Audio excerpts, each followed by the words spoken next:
Planters Bank was founded in 1946 by farmers and business owners because they needed a community bank that knew them and understood their business. A lot has changed since then, but Merchants and Planters Bank is still employee-owned and operated, and we're still committed to knowing and understanding the needs of every customer we serve. Great rates, fast turnarounds, and experienced local bankers ready to work for you. That's why you should choose Merchants and Planters Bank. Stop in any of our 12 locations or contact us at mnpbank.com. Live at Cable 15 TV studios on Doyle Street in Newport, Arkansas. It is Sports Unleashed. It took us a little while to get on. We actually missed the program last week, and this week we had a few little technical difficulties getting on, but it's Ben Black down there, Hayden Schultz here, and Josh Nations over there. You don't see Josh, but we certainly appreciate you joining us tonight. We're going to talk a lot of sports, but guys, welcome to the program. Ben Black, good to see you again. Hey, glad to be back, man. Hayden, how's it going, brother? It's going. Going pretty well? Good. Tell me what's good about your day today. Just a good day to be alive, David. It was a good day, wasn't it? Yes, Ben, it how is. about you? It was a good day It's to be always a good day to be alive. I totally agree. We're going to talk some sports. We're going to talk Razorbacks. We're going to talk Newport Greyhounds. We're going to talk about a lot of things. But first of all, I want to get started with some St. Louis Cardinal sports. And fellas, the Cardinals lose a real tough baseball game the other night. I'm not going to get into the talking about Alex Reyes and was he the right choice or not, or blah blah blah, on what coaches who get paid hundreds of thousands of dollars a year, they get paid to make those decisions. But I am going to get into talking about Alex Reyes, and I made the post, and I meant this sincerely. I can't believe anybody, and everybody has their opinion, but it really struck me as being a little rude and a little, for anybody to be critical about a guy who goes in there and had a gut-wrenching, is what I call it. First said it had on a cut, C-U-T, gut-wrenching. It was actually gut-wrenching. I felt horrible for Alex Reyes, and I kept thinking about, I wonder how he feels, and I wonder how his parents feel when the Cardinals went to Los Angeles the other night and lost to the World Series pick, the favorite to win it all. Ben, wonder what was going through that guy's mind, and wonder what was going through the mind of his parents and those folks who loved him most. Oh, it's a terrible feeling, personally. You're just sitting out there, that's your loved one. That's not just a baseball player to you, it's your baseball player. And it's always tough when it's your own, but I'm like you, I felt horrible for the young man. Golly, just, one pitch, and he's out there giving it his all, and hasn't had the ideal second half of the season. He lost his closing position, his closing job. But, that's just baseball. You go out there and you put a man in there and you say, hey, we're going to do this. Had the guy gone up there and struck him out, they'd have built a statue of him.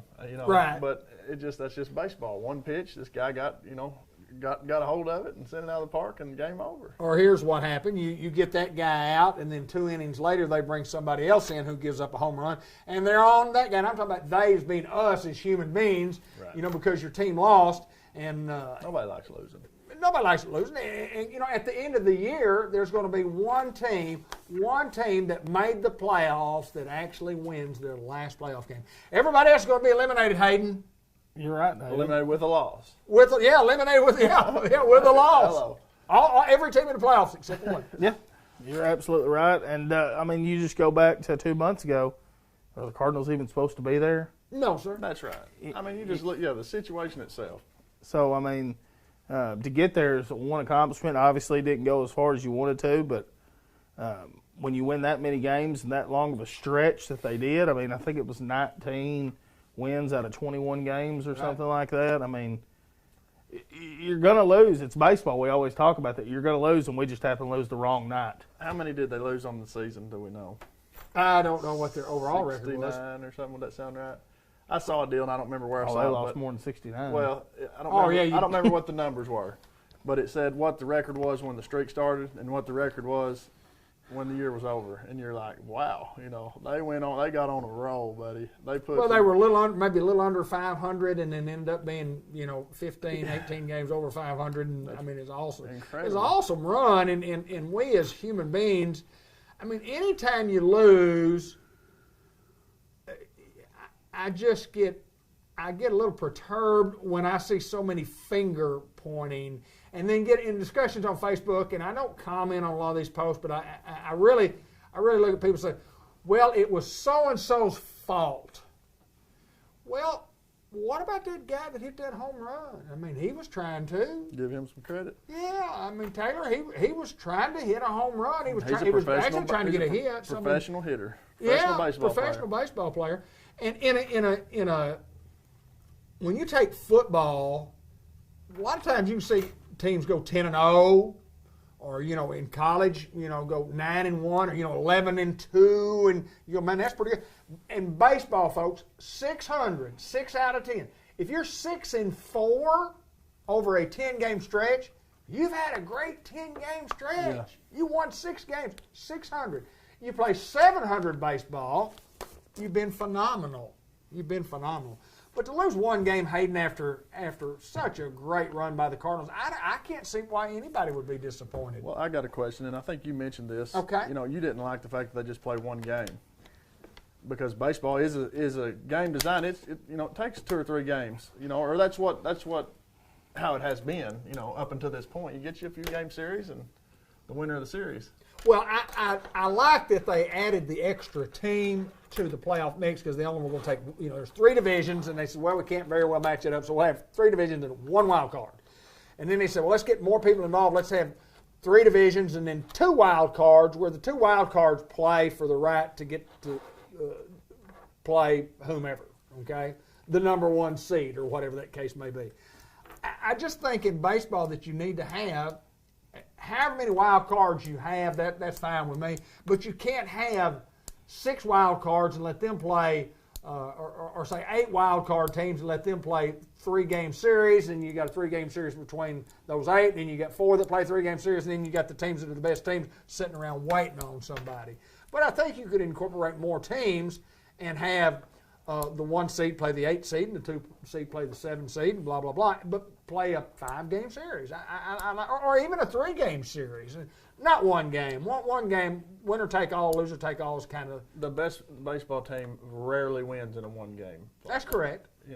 Well, I really honestly thought the better team won. Oh, I know. I'm not saying that was the case, but I'm saying a lot of times it seems like the pretty heavy favorite, a lot of times if they just play 1, can be beat for whatever reason. But Hayden, what a phenomenal year by the Cardinals. And you talk about all the guys that are going to get to come back and build off of those things, and talk about Waino coming back, and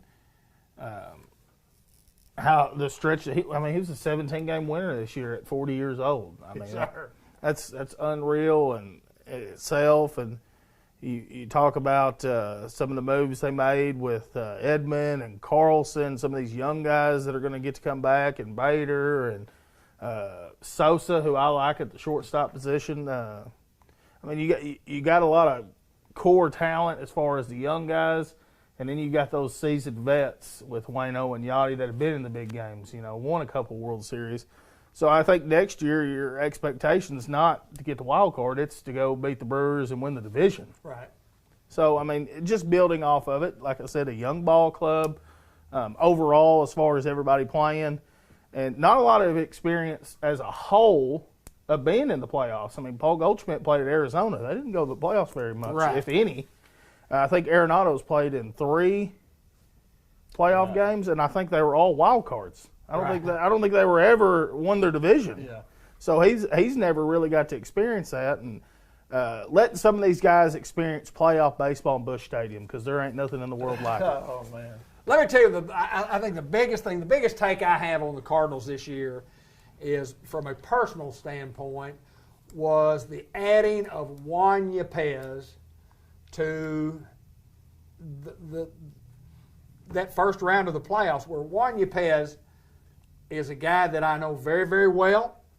I've seen Juan play lots of times. The guy started at Springfield this year. He was one of the first guys that got promoted to Memphis. Had a tremendous. He was a lot better in Memphis than he was in Springfield. And this guy just played lights out. He's a corner infielder, could be a corner outfielder. He really doesn't have a real good position in baseball when you talk about if he's a first baseman or a third baseman. But this guy went on a tear at Memphis, and 20-something home runs and so many RBIs, and batting average was great. His OPS was great. But from Venezuela, and actually stayed. I think we talked about this guy staying with his parents. His parents had come over from Venezuela and stayed a month or longer and went with him on the road. He stayed in the hotel with him, and then ended up staying with Miss Peggy Reed, who is actually Mary Bratcher Reed's mother-in-law, Steve Reed's mother, as kind of the house parent, and she became a house parent to Juan Yepez. And to watch this guy, he's been playing baseball since he was 16 years old in the United States of America. Been here 7 years. He's 23 years old, still a young guy.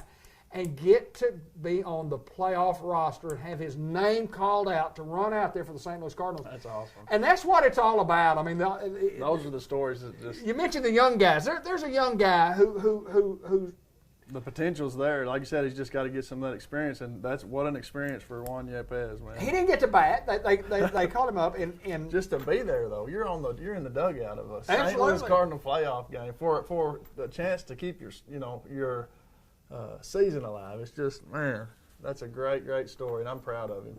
I think I counted the other day, and Grant Black played with 21 guys that either had major league experience or that played this year for the St. Louis Cardinals.